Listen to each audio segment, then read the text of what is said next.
Hello and welcome to another side series episode. We are back here in Cantha, taking a little break from Nightfall, and we're back here in Cantha. This episode really probably won't be very good for you guys to watch if you haven't seen my faction series, but if you have, you will know that there are two elite missions in this continent. There's one here called the Deep in the Jade Sea, and there's one here in the Echoed Forest, which is called Urgo's Warren.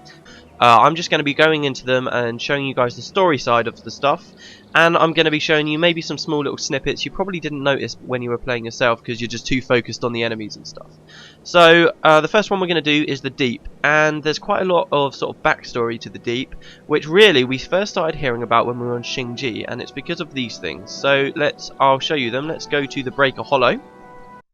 And joining me in this episode is someone who you guys might recognise from YouTube. He's got some quite popular videos out there. It's Guild Wars Buddy. We've actually been in the same guild for a long time now.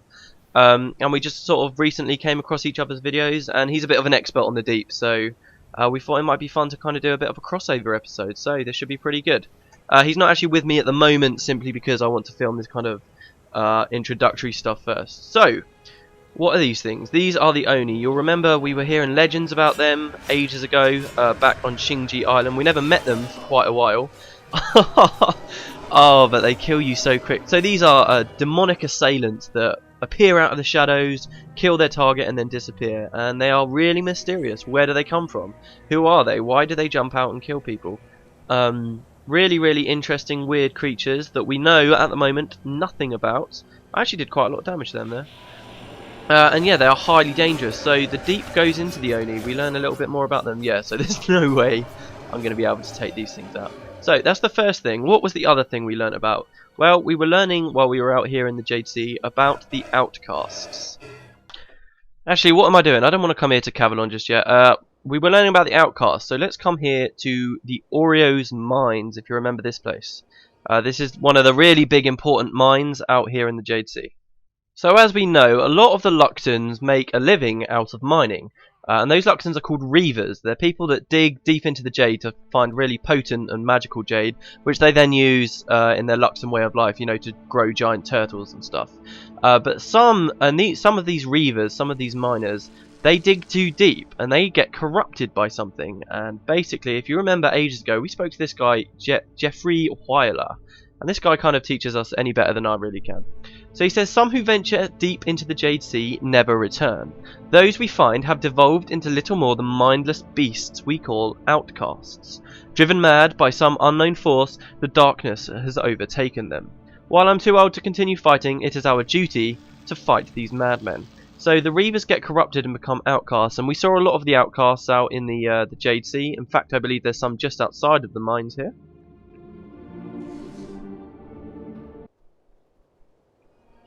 So here they are, you can see Outcast, Death Hands, there's a cultist here. These are the Outcasts, they're just mad humans, and the Luxons, a big part of the Luxon way of life is constantly fighting these guys off and keeping the Jade Sea safe, really. So we don't know what it is that's corrupting them. We know that when Reavers get too deep, they can become corrupted though. And as I was saying, at the Eurail's mines here, this is one of the biggest, most productive mines. Recently, we found out that something had come here.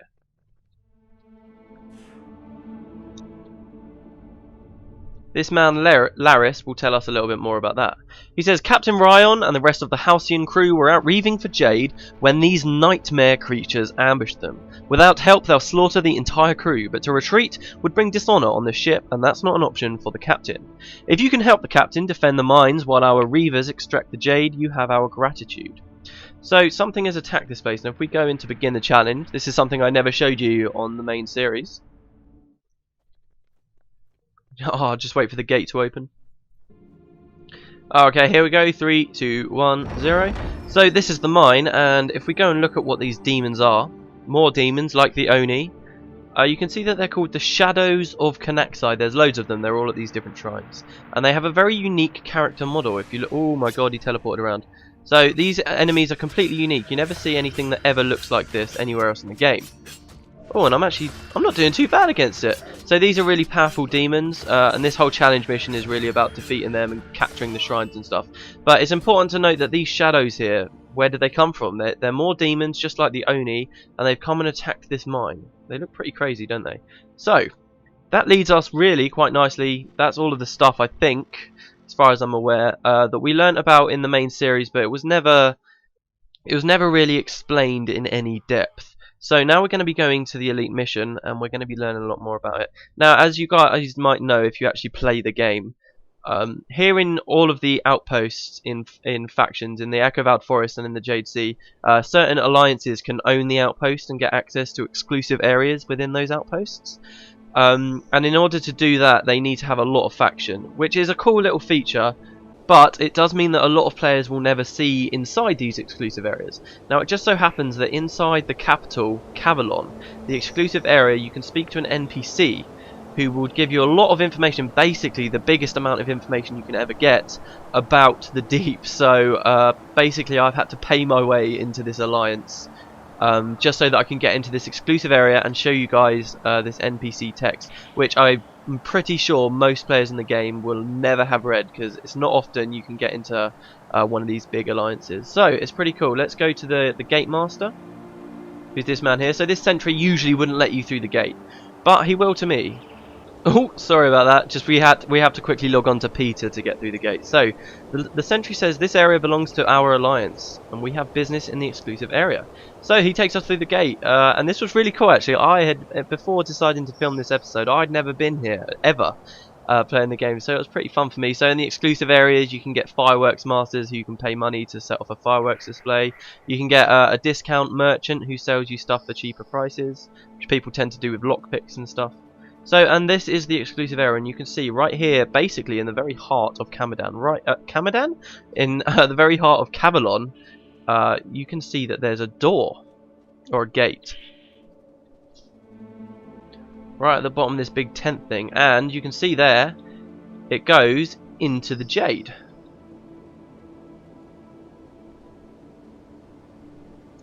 And there's a lone man here, so this is the guy. He's called Eurail. When the game first came out, you could only ever get to the elite areas by talking to this person or having someone in your party who'd talk to them. So not many people have ever really spoken to this guy.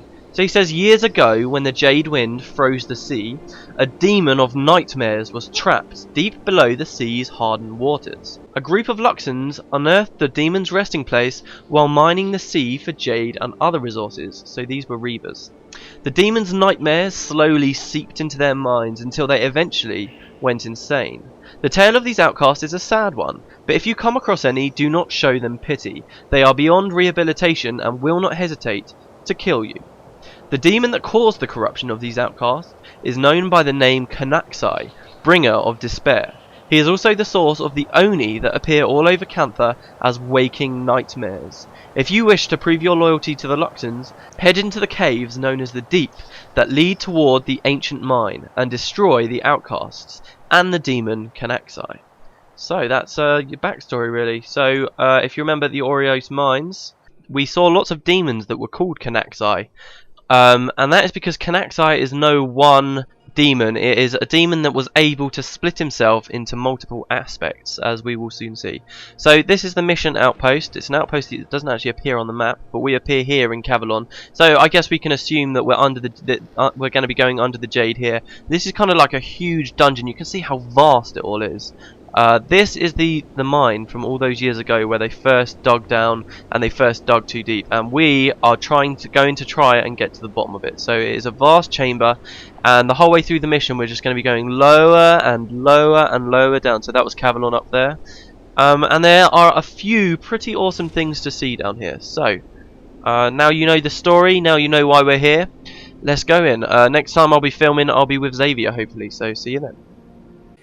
Hello everyone, and we're back, and this is about a week after what I just recorded actually at the start, but I'm here in a Skype conversation with Guild Wars Buddy.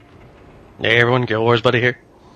So basically we got, what was it, 5 points? I think yeah, so we've got 6 things that we really thought were quite interesting to talk about here in the mission. So the first was just a little thing really, wasn't it? It was the jade above these teleporters. Yeah, the four teleporters each have 2 pieces of jade that seem to power them. You can see them here on the screen. And once 3 people go in, the next teleporter turns on. So here you can see the number 2 turning on right here. Yeah, so like before, as we were going through, they were talking about how the Reavers, not all of the jade is magical, only some of the jade is magical. And we're kind of guessing that these jade hanging above the teleporters is some of that stuff that the Reavers try and get. So here you can see we've just gone through. And we're going to actually see, earlier you'll see I was talking about how Kanaxai can kind of split himself into many different aspects. And we're going to meet one of those aspects just now, aren't we?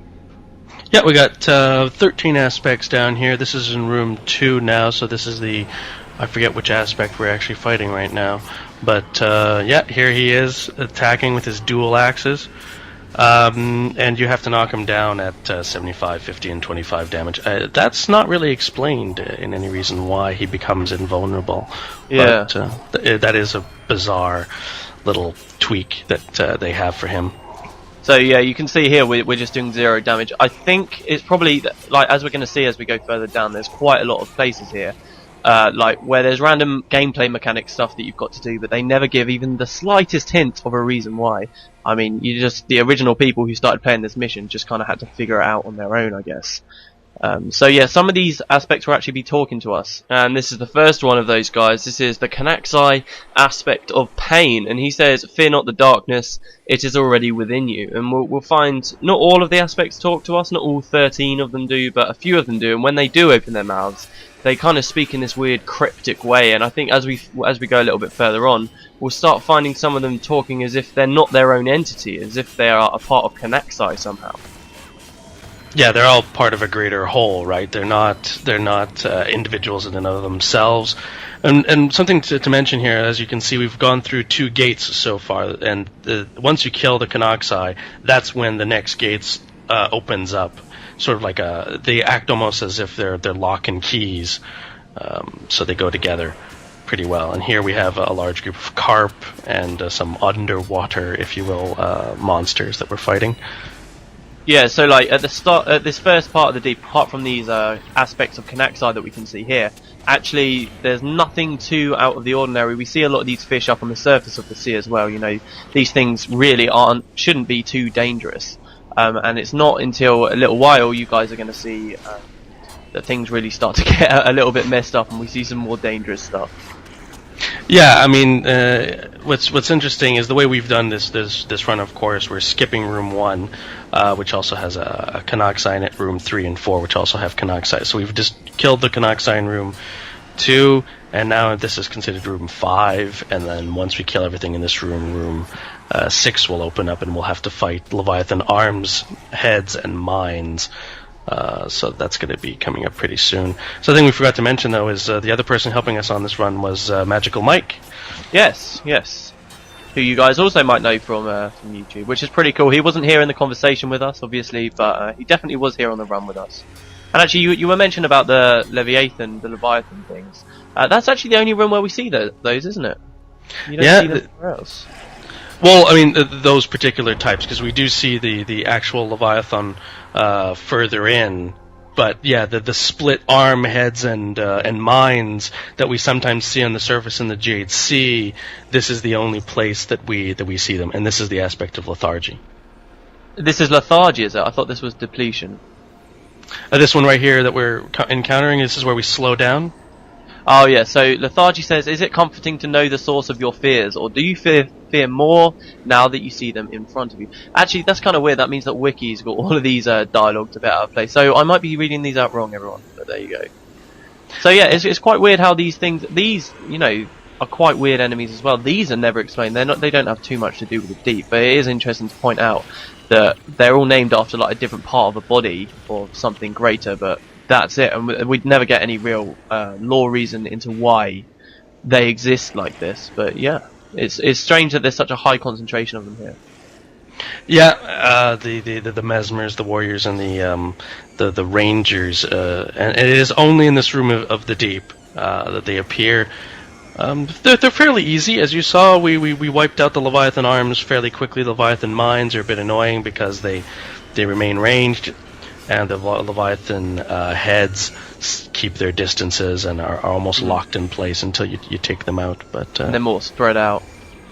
And another thing that this is the first room we see it. I don't know if we're going to show it that long in the video. Is the fire flower.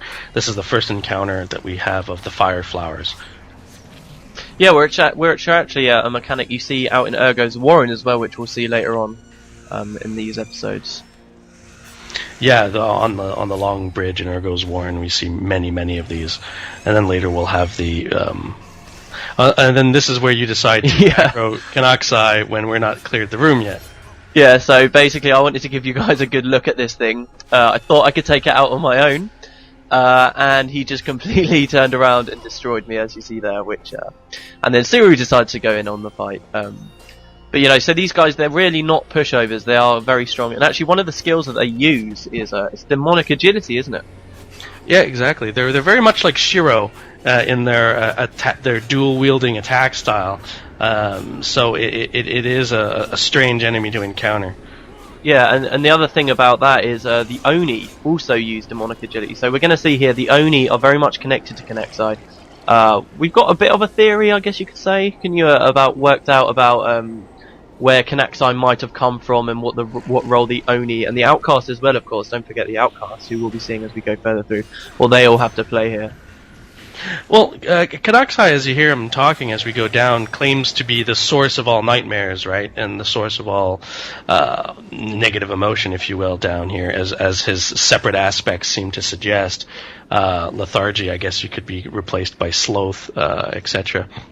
But it's only once we reach the main chambers where we see the mists and the mass amounts of sapping and freezing nightmares come out that we start to think that perhaps the ethereal nature of the nightmares seems to suggest that they are coming from the mists, and therefore that perhaps Canoxai himself is also from the mists.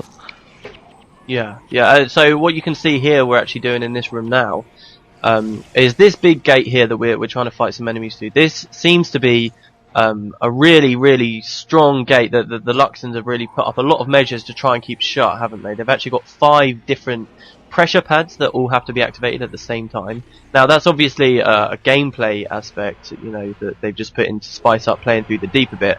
But also you can see that this is really one of the points where the Luxons, after they dug too deep and they came across Canoxai, this is kind of a big barrier of defense that you've got to do quite a lot of work to get through, actually. Exactly. It's one of the weird mechanics because there's only really 4 ways of getting through that gate. There's the way that we're going to use, which is to put recall on. If you have 5 characters with recall, you just recall over, and you make the other 7 people you bring with you across the gate. You recall over, and everything's fine. But you have to time the recall perfect. Or you bring vampiric weapons and kill yourself next to the gate, and then rebirth your way over. Or you wait for the nightmares that we're going to see coming and rebirth you over. Or the last option is you fight your way through the following room by yourself, and then open the door that way. But it is an odd gameplay mechanic. Yeah, so like we've just been mentioning these nightmares a bit, and as you guys will see, so there we are. We've just recalled through. And once we're all through, we will see that now that we're on the other side, this is where things start to get a little bit crazy. We start to see these nightmares that start, I think the idea is, you could say that they actually spawn on the other side of the gate, but I think the idea is really once you get deeper into here, this is where, they start to break out and sort of overflow through and stuff. So this is just a little bit of faffing around, getting everyone through. But this part is for me, in terms of, I guess, psychology, is one of the more disturbing parts of the deep, because it's very claustrophobic. You have these outcasts, which now you're encountering for the first time in the deep, that you have to kill, which aren't that easy. When they do Maelstrom on you and Flesh Golem, and your party only has 7 people in it, and you've been split up, it can be quite difficult. Your energy's being sucked out while you're here. And at the same time, you've got a bunch of freezing nightmares coming up from behind you. The door's shut in front of you, the door's shut behind you, and you're trapped. Unless you can fight your way out. So yeah, these are the outcasts who we haven't actually seen. Are they not in any of the rooms before here?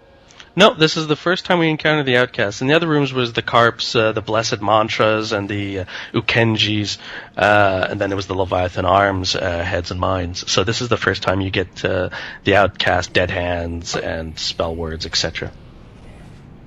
So yeah, it's quite interesting. I think that we've heard a lot about the Reavers who dig too deep; they become corrupted by Connexi. But the impression I always got before you come and look at the deep, the impression you get is that these people become corrupted and then they leave, underneath the jade, and they go out and start doing their own thing. They start trying to attack everyone. That actually looks like a very high concentration of outcasts. So those are the nightmares there behind the gate. By the way, it sounds like a lot of these outcasts actually come down here and stay down here. Yeah, you see them in this room is the first time you see them surrounding Connexi. In the following room, in the aspect of failure, we're going to see a bunch of rangers, as if on the high ground, protecting Connexi. And then later on we'll have the Oni protecting Connexi. So it really is Connexi corrupting these people and enslaving them, essentially. How do you think he does that? I mean, obviously we don't become corrupted. Do you think it's a bit like with the affliction, he kills them and then that corrupts them somehow, or he uses some special magic on them, or what? I think, as I was slightly suggesting, it has to do with the psychology of this area, this claustrophobic area where you have constantly this aspect happening. That's supposed to drive you insane. Now, it doesn't drive us insane, but it does deplete our energy, or slow us down, or knock us down constantly, etc., etc. Like all the 13 different aspects, and that drives them insane. I don't think it's like the Inflicted, where they are essentially killed and then turned into monsters.